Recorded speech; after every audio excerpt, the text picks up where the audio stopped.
Okay guys, so I wanted to show you how I got these peas started. I just put a paper towel down inside this glass canister. It was, a wet paper towel.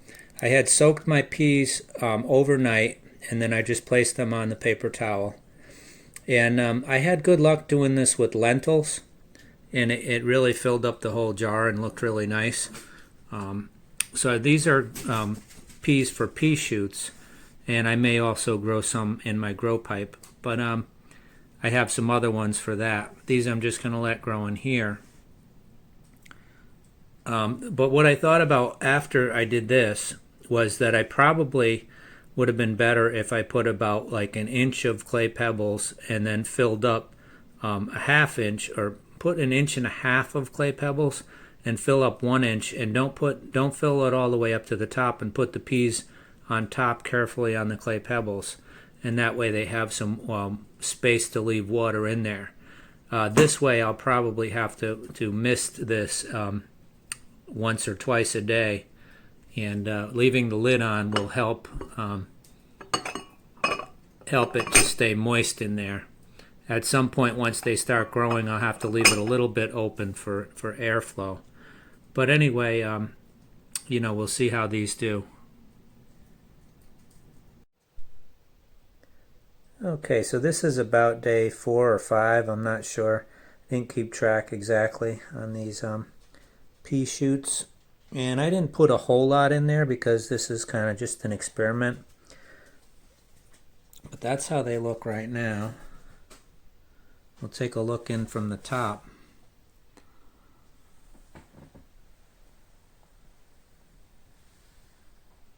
Sorry about my shadow. I only added water. Well, when I first put the paper towel in there, it was quite wet, and then I misted them once, but I'm keeping this cover on, and I think they're doing good. I think they're going to really start taking off now.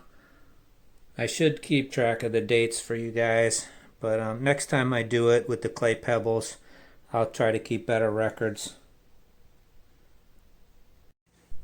So here they are. They're about, I don't know, probably about 8 or 9 days now, and they're getting near the top of the jar. So, but I'll give you guys a final update when they reach the top, or maybe I'll even let the top come off and let them come out a little bit, and then I'll give you the final update.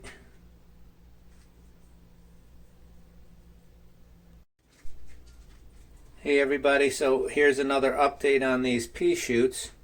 They're doing good. I think I should have definitely planted heavier, but they're ready to come out. In fact, you can see some of the tendrils reaching out there. So I guess I'll let them grow with the lid off for a couple days now, and before I finish up the video, I'll let them grow for a few more days and see how they do coming out of here. But I think it's a really fun little thing to do. If I was going to eat them, I would do it differently, and I'll tell you guys how I would do it when I wind this video up.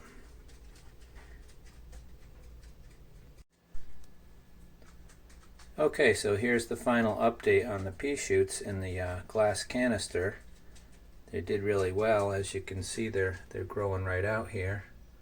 I'm going to take a look inside.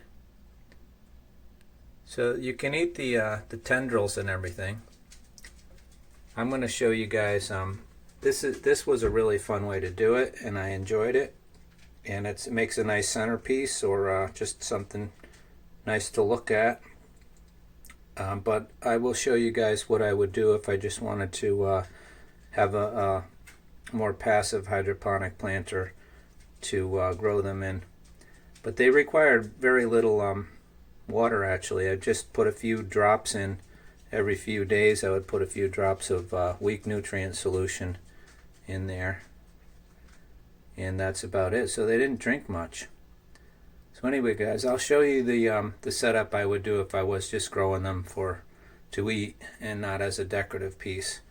But if you wanted to do this as a decorative piece, you know, it's just like a triple layer of paper towels down there. And I just soaked my peas overnight and put them in. And then I just, every few days, I might add a few drops. And that's about it. So I'll show you the other planter setup that I would do. And that's it. Okay, everybody, so this is the, this works great for a decorative planter. And if you wanted to do them more for, just for harvesting, I would recommend doing them this way in, the top container with the holes in it. And I've got about, I don't know, 3/4 of an inch of clay pebbles. And there's a bunch of holes that I put in here with my soldering iron. But you could put the holes in with a hot nail, heat it up over a candle, and then just drop that in there. Cover this with foil so no algae grows, and put your solution in up to just below the top of the clay pebbles, and then soak your peas overnight, and then just place them on top of the clay pebbles, and that should work really well. I haven't done it yet, but I'm pretty sure that'll do good for you guys, and that'll make it easier to harvest them, and you should be able to get at least cut them off, and then they should regrow. I'm not sure about that either, but I'm pretty sure that that's what I've heard people do is you can cut them down and let them grow back. So I may do a video on that next time, but in the meantime I'll probably have something else coming up that I'll be doing. I had some computer troubles. Well, my main computer, the computer screen is gone now. It's not working, so had some challenges there, so that's why it's taken me a little time to get back to the videos. But I'm going to really try to get videos out more regularly, because I enjoy doing it, and I enjoy all the feedback and just getting together with you guys this way. And I hope you enjoy the videos, and I hope you're all doing well. I hope you're all growing some stuff, and everything is going good for you. Anyway, hang in there, everybody. We'll get through this, and I'll see you next time. Happy growing. Bye-bye.